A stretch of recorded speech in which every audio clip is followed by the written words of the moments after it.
Aujourd'hui, nous allons répondre à la question de savoir pourquoi un amortisseur Fleetline ne se dilate pas lorsqu'il est déballé, comme le font les amortisseurs à gaz.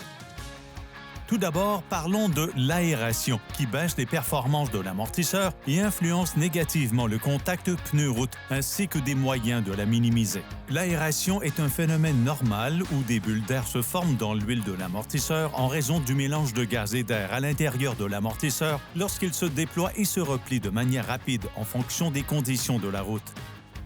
Les fabricants d'amortisseurs sont capables de minimiser l'aération de différentes manières, notamment par une technologie de soupape supérieure, un type de fluide ou l'insertion d'une charge de gaz dans l'amortisseur. Pour diminuer l'aération, certains de nos concurrents ajoutent une pression de gaz dans l'amortisseur après l'assemblage. Cela pressurise l'intérieur et la pression ajoutée est ce qui fait que l'amortisseur s'étend lorsqu'il est déballé. Étant donné que le système de soupape exclusif de Gabriel fait un travail exceptionnel pour diminuer l'aération, l'ajout de gaz n'est pas nécessaire. Comme nos amortisseurs ne sont pas pressurisés, ils ne s'étendent pas lorsqu'ils sortent de la boîte.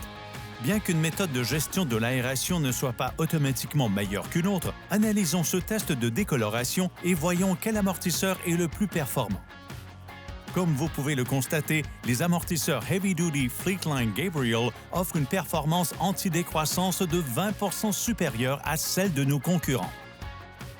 Ainsi, la prochaine fois que vous déballerez un amortisseur Fleetline Gabriel et qu'il ne se dilatera pas comme le font les amortisseurs à gaz, vous saurez que le comportement de l'amortisseur après le déballage n'a rien à voir avec la performance exceptionnelle que votre véhicule obtiendra avec les amortisseurs Fleetline Gabriel. C'est aussi le moment de noter que les amortisseurs Gabriel Heavy Duty sont tous auto-amorçants une fois installés, de sorte qu'il n'est pas nécessaire de les amorcer manuellement.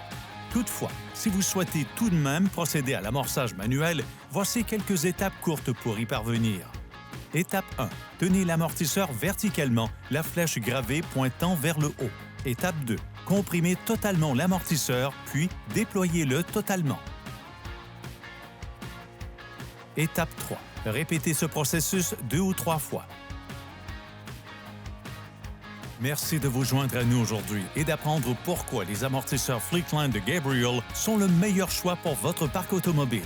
Si vous avez des questions techniques, veuillez nous appeler sans frais au 800 999 3903.